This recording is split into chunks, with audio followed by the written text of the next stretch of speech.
Okay, you guys, so second video about evil landlords raising the rent. This is more for my investors. So if you want to say, hey, you suck, probably just don't watch this video. You're not going to like it.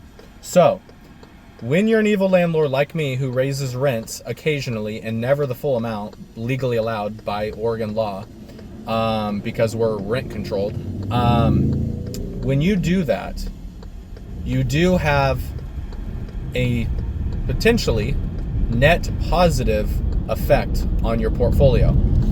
So, I don't look at my house that I rent or even my fourplex that I rent, and I look at them as commercial assets where there's an NOI, right? Net operating income. But when I look at my portfolio of 10 doors, 13 tenants or whatever, I do try to look at it almost like a business and say, okay, what's the overall net income of this business called my rental portfolio? And when you do occasionally raise rents on people, you do have a positive net income on your assets. So what I did is, it looks like over all the people that I raised rents on across the board, it looks like I've increased rent, I believe, about $600 per month over my entire portfolio. Not one person is paying all of that, obviously, but across everybody, it looks like there's a net $600 income. And if you times that by 12, you get, I don't know, close to $7,000, right? Something like that. So that is extra money coming into me, the business of Brandon, to help make sure that taxes are paid, properties are maintained, and that I'm continuously being cash flow positive. And then, of course, to put money in my bank account for when CapEx expenses happen, right? Because listen, as much as tenants want to complain about raising rents, which I get, I wouldn't like it either if my rents were being raised. I get it. I'm a human being. I get it.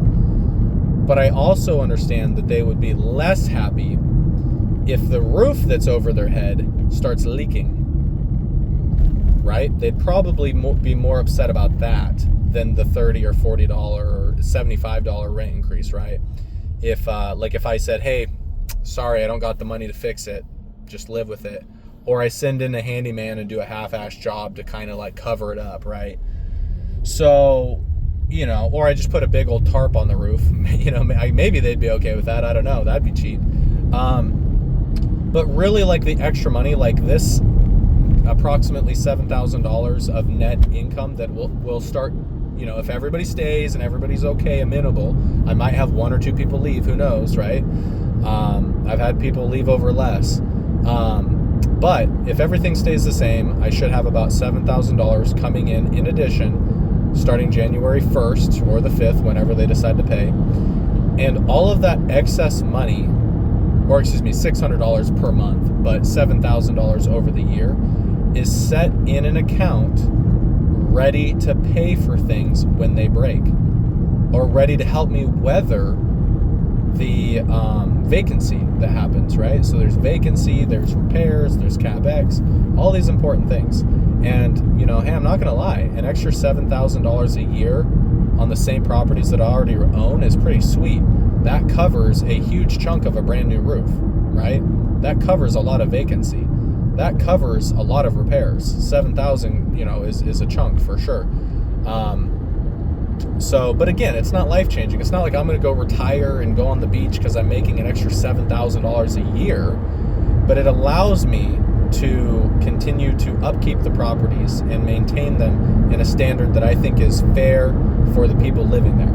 So again, evil landlord raises rent, but what do I do with the money, right? Now, are my properties more valuable? Probably not, right? Because a home in Milwaukee, nobody cares how much money, cash flow I'm bringing off of that. If I was to put that on the market after I flip it, it'd be probably to a mom and dad home buyer, right? I don't think somebody would buy that big of a house at the amount of money that I'm going to sell it for and keep it as a rental, right? So it's going to be a house. It's going to go off the rental market, and it's going to be a house again. I bought it from a mom and dad home seller, right? I bought it from mom and dad, and I turned it into a rental. and then I even rent it out by the room to even make it more affordable housing. But anyways, you know, that's a strategy that I don't think I would keep doing, and ever since I did it, I bought 4 plexes because I like that a little bit better. But anyways, I just want to make a short video explaining, like, okay, now you raise the rent on people, like, what's the benefit of that? Like, why would we do that? And it's because it helps you continue to run your business, right? It may not go directly in my pocket, but it goes in a bank account that says, hey, this is, you know, for vacancy, this is for repairs, this is for CapEx, this is for management, right? So, because, you know, I've never paid myself for managing any of these properties. I self-manage every single thing. All of these things, like all of this stuff, I go to the post office, I do it. I pay for the new and updated letters that need to be sent out. It's my stamps, it's my envelopes, right? I pay for all that stuff. When tenants get these letters, they're going to complain to me, right? So, you know, if I wanted to raise everybody's rent and say, hey guys, now everybody's paying the max rent because I want to go hire a property manager, I could do that. It's my right? But I try to self-manage them to keep costs low, right? You know, I should benefit down the road from appreciation, so that's cool. But you know, it is a hassle to deal with it in the moment, though. So anyways, end of video. I appreciate you guys. Let me know if you have any questions down below.